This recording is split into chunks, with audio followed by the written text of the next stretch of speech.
حضرت سفینہ رضی اللہ تعالیٰ عنہ صحابی رسول ہے، مشکات میں موجود ہے. ایک قافلے کے ساتھ جا رہے تھے تو رستہ بھول گئے، جنگل کی طرف نکل گئے. سامنے سے شیر آ گیا، یعنی آپ نے سن لیا اور میں نے کہہ دیا، لیکن شیر آ گیا. یہاں شیر کی بات نہیں، ابھی مجمع میں چوہا بھی آ جائے نا تو لاگ پتہ جائے گا کہ آ گیا ہے. اور شیر ہی آ گیا اور بالکل سامنے کھڑا ہو گیا. حضرت سفینہ گھبرائے نہیں، کوئی اور بات نہیں کی، شیر کی طرف دیکھ کے کہنے لگے پتہ ہے میں کون ہوں؟ پھر خود ہی فرمانے لگے میں رسول پاک کا غلام ہوں. جب کہا نا میں نبی پاک کا غلام ہوں تو شیر نے رستہ چھوڑ دیا. میرے کریم فرماتے ہیں رب قیامت کے دن بندوں سے فرمائے گا کیا میں نے تیرے لیے کان اور آنکھیں نہیں بنائی تھی؟ کبھی اندھے سے مل کے دیکھے نا، کبھی بہرے سے بات کر کے دیکھے نا. رب فرمائے گا کیا میں نے تیرے لیے کان اور آنکھیں نہ بنائی تھی؟ اللہ فرمائے گا کیا میں نے تیرے لیے جانوروں کو، کھیتوں کو مسخر نہیں کیا تھا؟ ہر جانور پر تو سواری کرتا ہے، جانوروں کے گوشت کھاتا ہے، جانوروں کا دودھ پیتا ہے، کھیت کے اندر ہل چلاتا ہے، اناج ہے، پھل ہیں، سبزیاں ہیں. والذی خلق لکم ما فی الارض جمیعا، زمین میں جو کچھ ہے حضرت انسان کے لیے پیدا کیا. اللہ فرمائے گا تیرے لیے کان بنائے، آنکھیں بنائی، تیرے لیے مسخر کیا جانوروں کو، تیرے لیے مسخر کیا کھیتوں کو. پھر رب کہے گا میں نے تجھے خوشحالی دی، میں نے تجھے سرداری دی. پھر اللہ فرمائے گا یہ بتا کیا تجھے مجھ سے ملنے کا یقین نہیں تھا؟ کیا تجھے یہ خبر نہیں تھی کہ تیری رب سے بھی ملاقات ہوگی؟ تجھے اللہ کے حضور بھی حاضر ہونا ہے، تجھے اس کا یقین نہیں تھا؟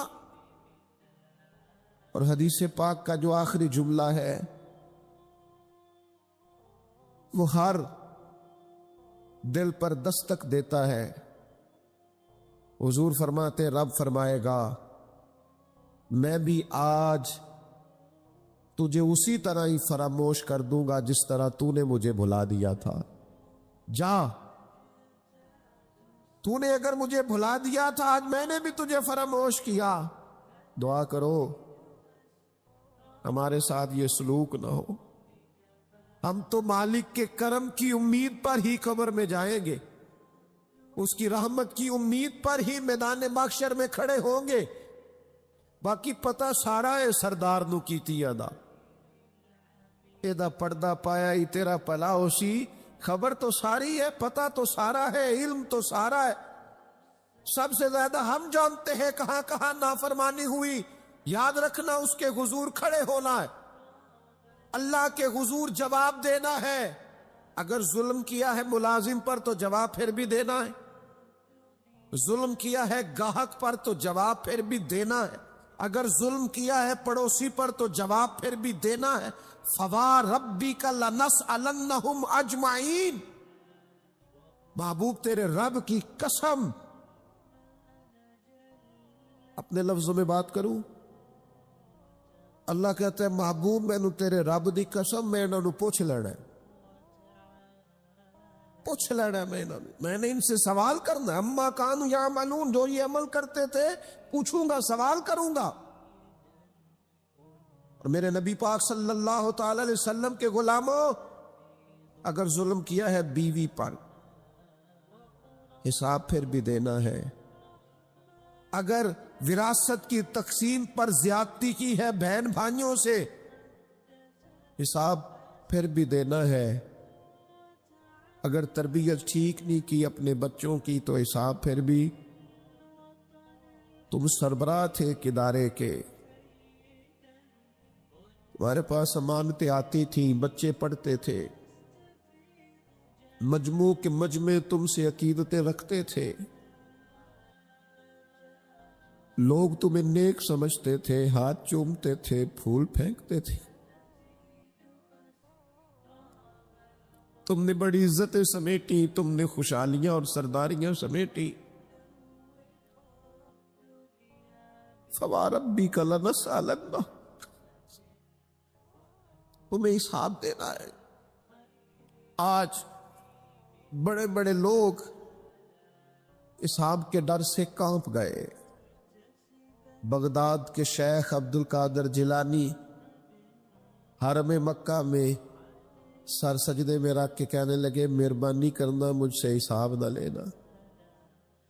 خواجہ حسن بصری کہتے ہیں میں حرم میں تھا، اپنے حجرے میں تھا، کسی کے چیخنے کی آواز آئی یا اللہ معاف کر دے، یا اللہ معاف کر دے، حساب والے دن میرے اوپر نرمی کرنا. فرماتے میں نے کہا کوئی گناہ گار آہوزاری کر رہا ہے، میں جا کے تسلی دیتا ہوں.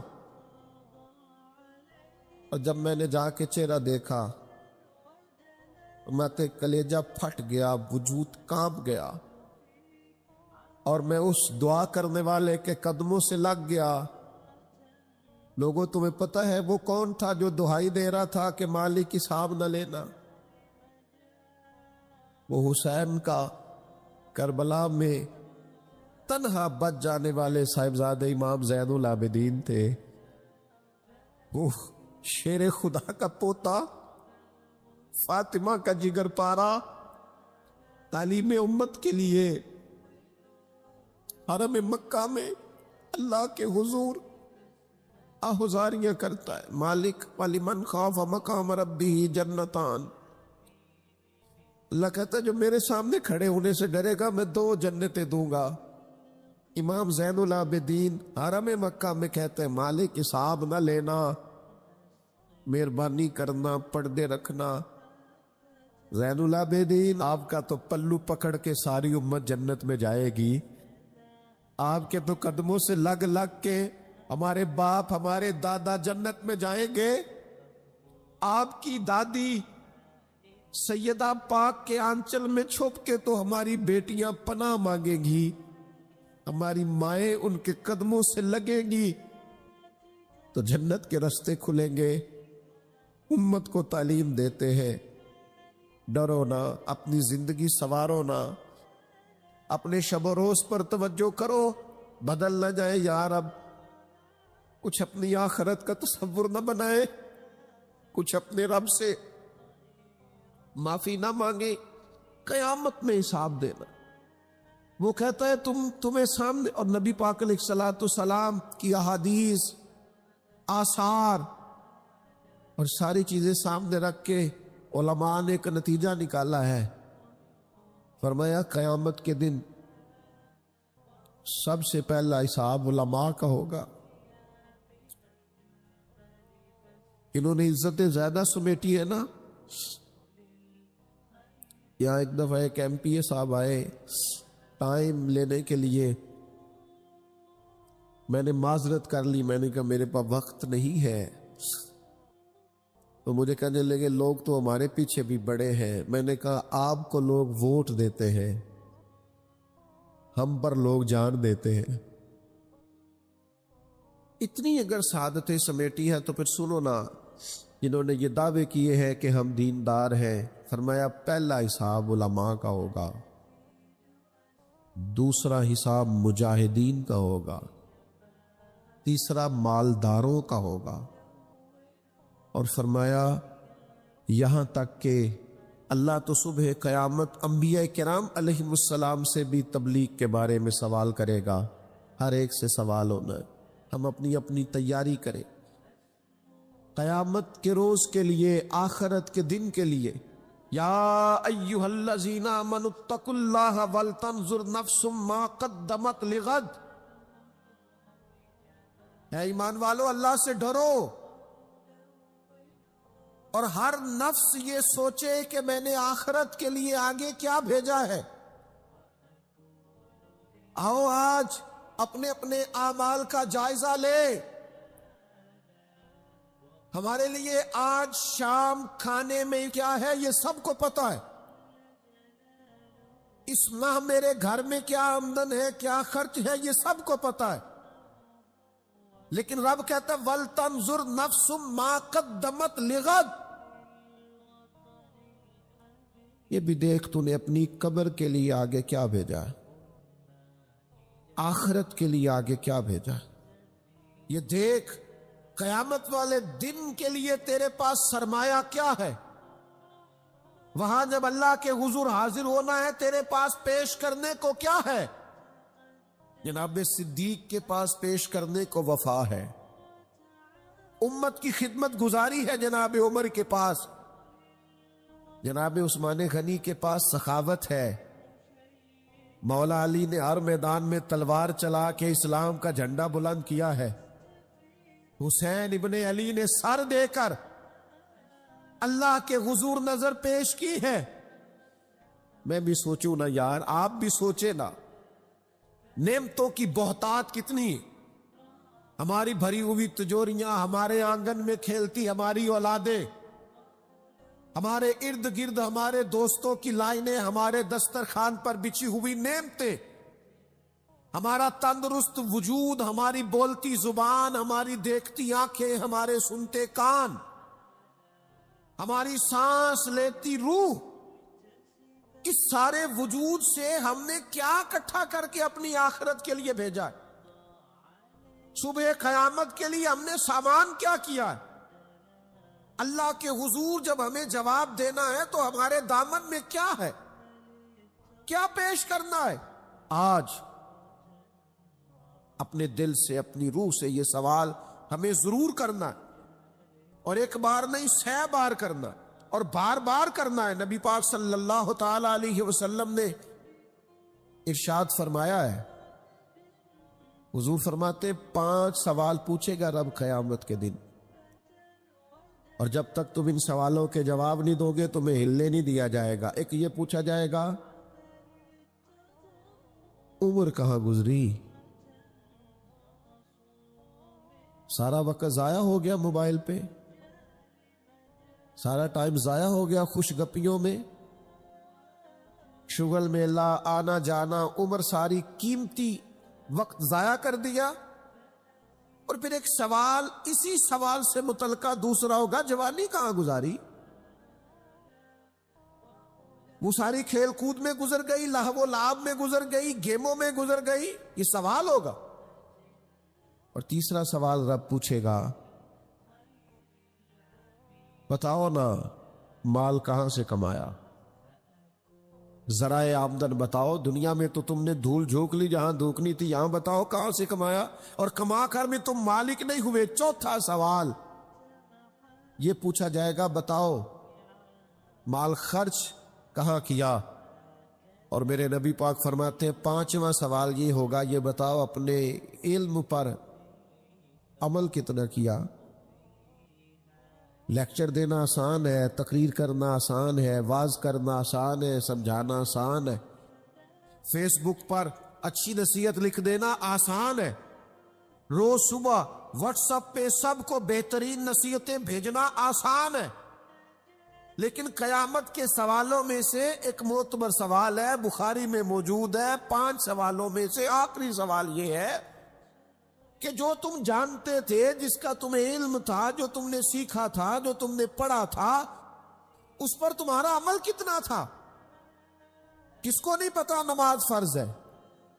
کس کو نہیں پتا والدین کی خدمت کرنا ضروری ہے؟ حلال حرام کی تمیز سے کون آگاہ نہیں ہے؟ کون نہیں جانتا کہ میرا رویہ تلخ ہے، لوگوں کو تکلیف دیتا ہے؟ کون نہیں سمجھتا کہ میری فلاں فلاں چیز کی وجہ سے فلاں فلاں لوگ تڑپتے ہیں، سسکتے ہیں، روتے ہیں؟ بہت ساروں کو پتا ہے کہ میری بیوی، میرے بچے، یہ کچھ عورتوں کو پتا ہے میرا شوہر، میرے خاندان والے میری وجہ سے تکلیف میں، بہت سو کو پتا ہے میری وجہ سے میرے پڑوسی تکلیف میں، بہت سو کو پتا ہے میری وجہ سے میرے ملازم تکلیف میں ہے۔ تم سے پوچھا جائے گا اپنے علم پر کتنا عمل کیا، وہ جو تم جانتے تھے، جتنا تمہیں شعور تھا۔ آج پوری امت مسلمہ میں کیا ہو رہا ہے؟ تقریریں، واعظ و نصیحت، فقط واعظ و نصیحت۔ اقبال کہتے ہیں مسجد تو بنا دی شب بھر میں، ایمان کی حرارت والوں نے.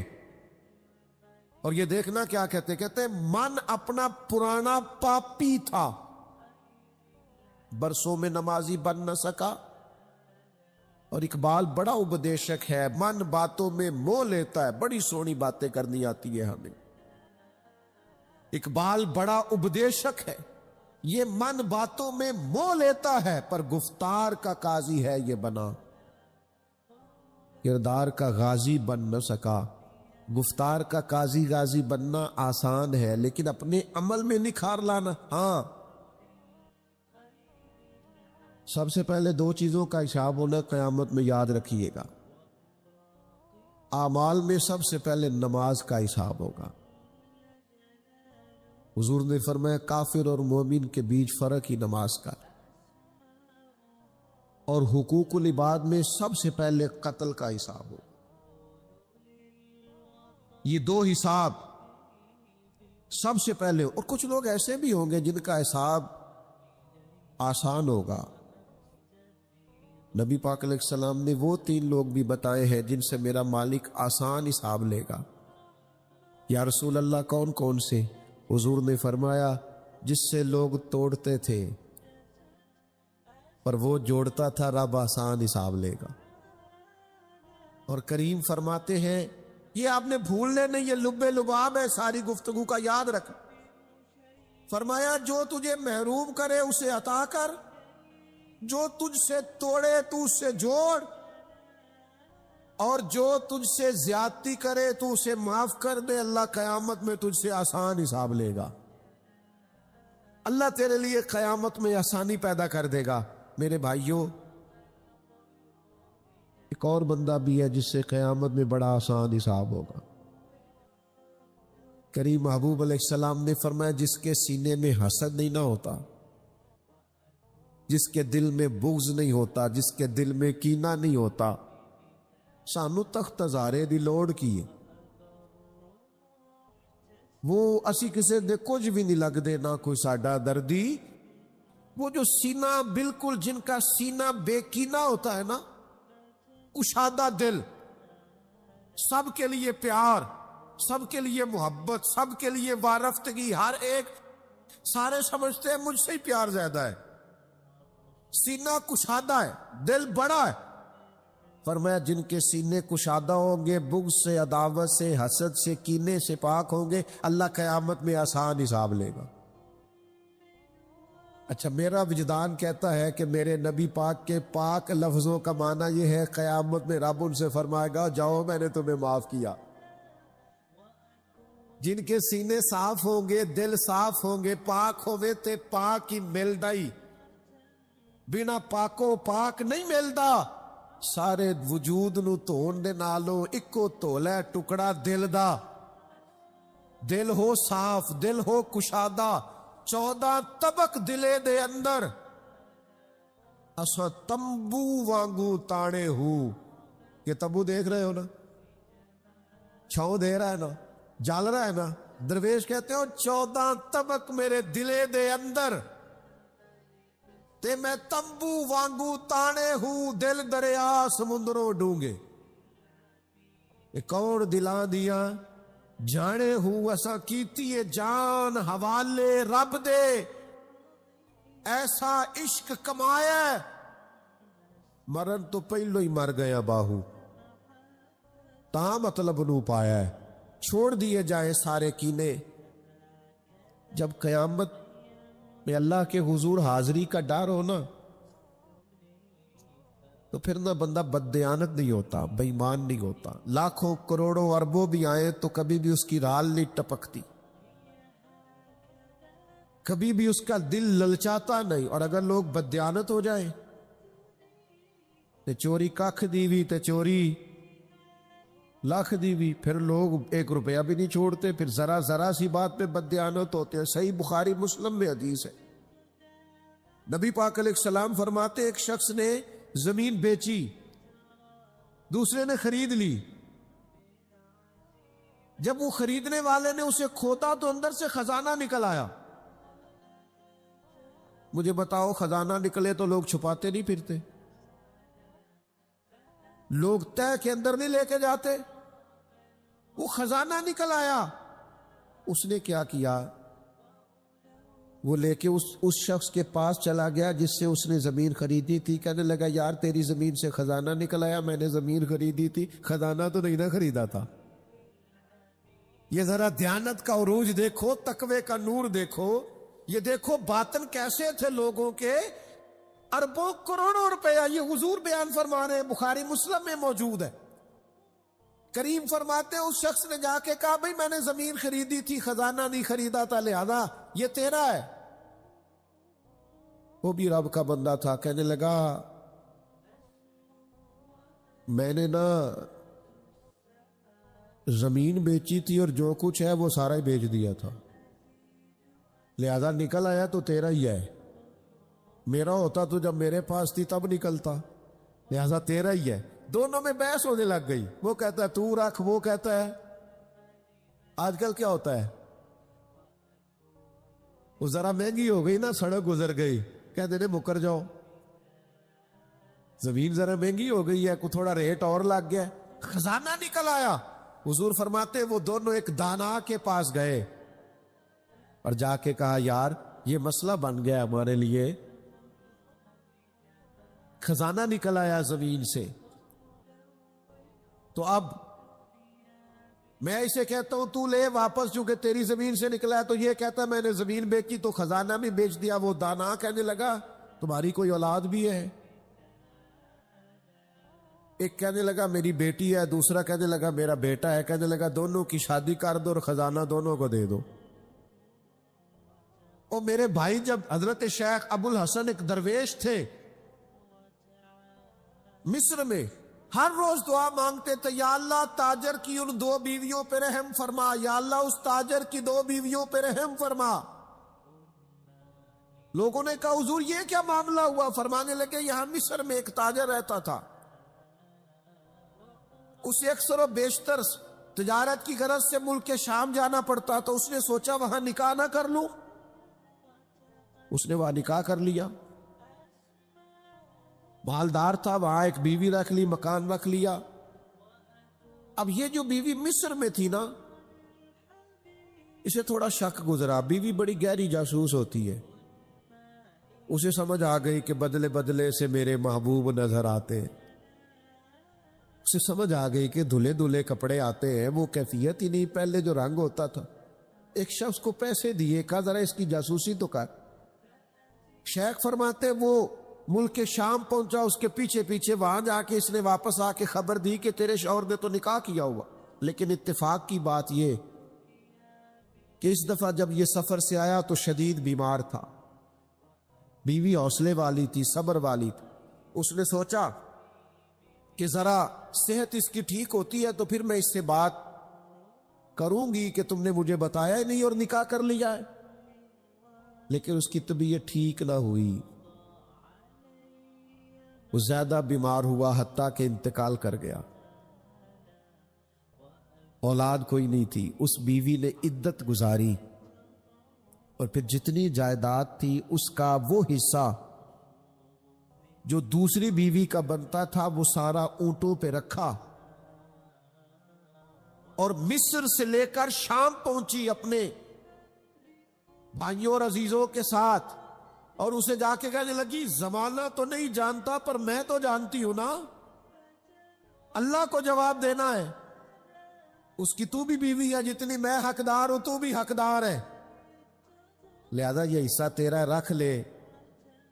وہ کہنے لگی میری بہن اللہ تجھے جزا دے, جس رب کو تو نے قیامت میں حساب دینا میں نے بھی اسے ہی دینا ہے.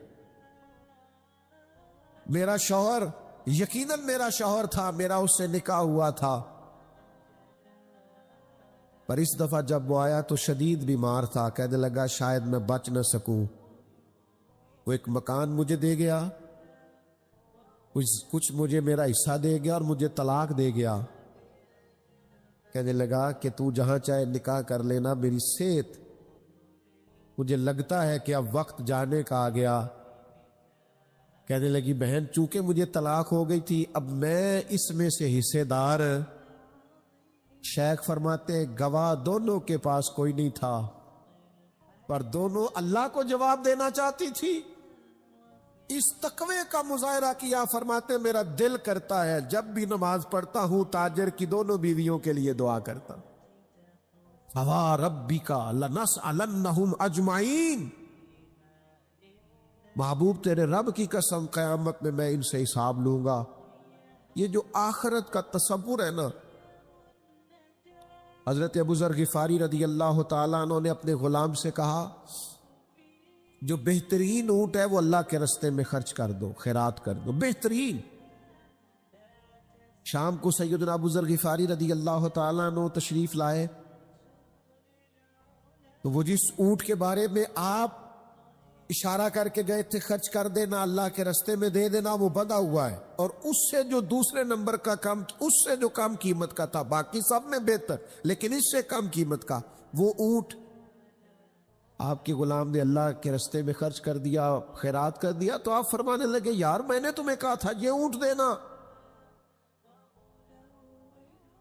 وہ کہنے لگا حضور یہ تو آپ کی سواری کا اونٹ ہے نا. تو میں نے چاہا تھا جو آپ کی سواری کا اونٹ ہے وہ رکھ لیا جائے. تو سیدنا ابو ذر غفاری رضی اللہ تعالیٰ عنہ فرمانے لگے میں سواری کے لیے تو تجھے کہہ رہا تھا خرچ کر دے، پر دنیا کی سواری کے لیے نہیں، آخرت کی سواری کے لیے. وہ جو قیامت میں اللہ کے حضور پیش ہونا ہے تو میں نے کچھ بھیجا ہوا تو ہو، وہاں میرے پاس کوئی خزانہ تو ہو، آخرت کی جمع پونجی تو ہو، کوئی ہو نا میرے پاس جو میں نے آخرت کے لیے. ناراض نہ ہونا. بہت سارے معاملات میں ہم اولاد سے نہیں مشورہ کرتے، نہیں گھر والوں سے پوچھتے. اللہ کے راستے میں خرچ کرتے ہوئے کیوں کہتے ہو مشورہ کر کے بتاؤں گا، بات کر کے بتاؤں گا. جب اپنے دنیاوی بہت سارے معاملات میں آزاد ہوتے ہو تو اپنی آخرت کا ذخیرہ جمع کرنے کے لیے کیوں ہم آزادی کے ساتھ فیصلہ کیوں نہیں کرتے؟ نبی رحمت نور مجسم شفیع معظم صلی اللہ تعالی علیہ وآلہ وسلم گھر میں تشریف لائے. حضور نے پوچھا کیا ہے کھانے کے لیے؟ عرض کی حضور ایک بکری ذبح کی تھی، ساری بانٹنی ہے، ایک دستی بچی ہے، ایک ٹانگ کی دستی کا کچھ حصہ بچا ہے. حضور نے فرمایا نہیں، جو تم نے بانٹ دیا ہے وہ سارا ہی بچ گیا. کیوں؟ وہ آخرت کے لیے جمع ہو گیا، وہ سارا بچ گیا. یہ جو تم نے کہا ہے نا یہ بچی ہے، یہ نہیں بچی، بچا تو وہ سارا ہے جو راہ خدا میں بانٹ دیا گیا. میرے عزیزو اتنا بڑا مجمع ہے، ہزاروں کی تعداد میں آپ لوگ تشریف لائے ہیں. میں عاجز آدمی، آپ سب سے زیادہ گناہگار، صرف ایک پیغام دینا چاہتا ہوں. اللہ کے سامنے ہم نے کھڑے ہونا ہے، اپنی آخرت کی تیاری کریں. میں بھی آج نئے سرے سے اپنی زندگی پر غور کروں گا، آپ بھی نئے سرے سے اپنی زندگی پر غور کریں. میں بھی آج اللہ کے حضور صدق کے دل سے معافی مانگوں. ہم سب اللہ کے حضور حاضر ہیں، جمعہ پڑھنے آئے ہیں، معافی مانگے.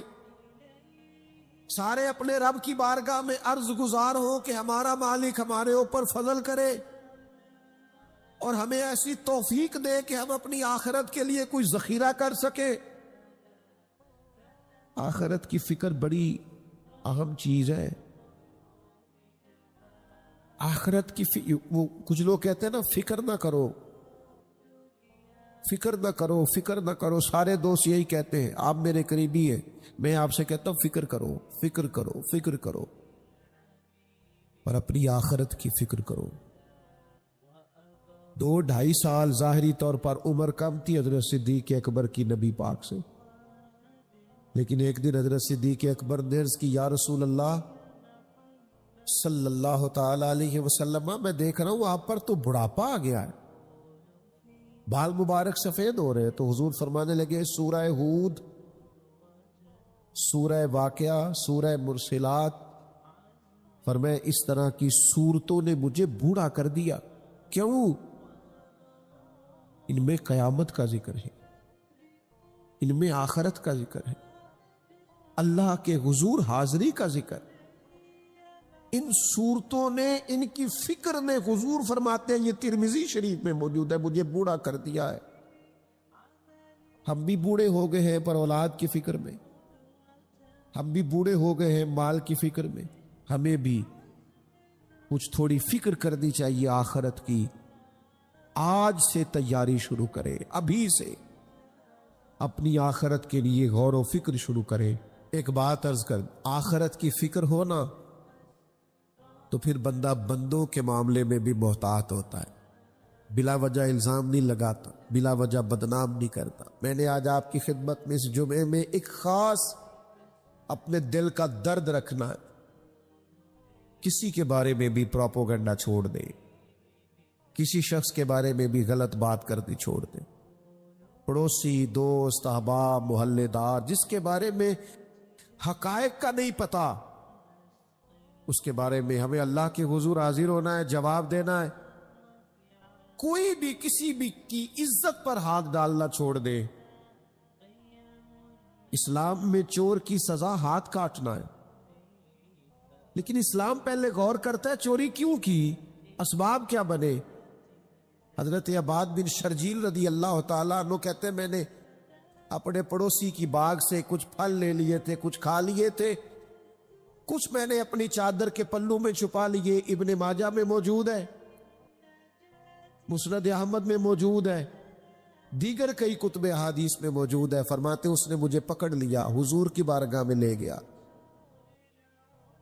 تو نبی کریم نے مجھ سے فرمایا کیوں چوری کی؟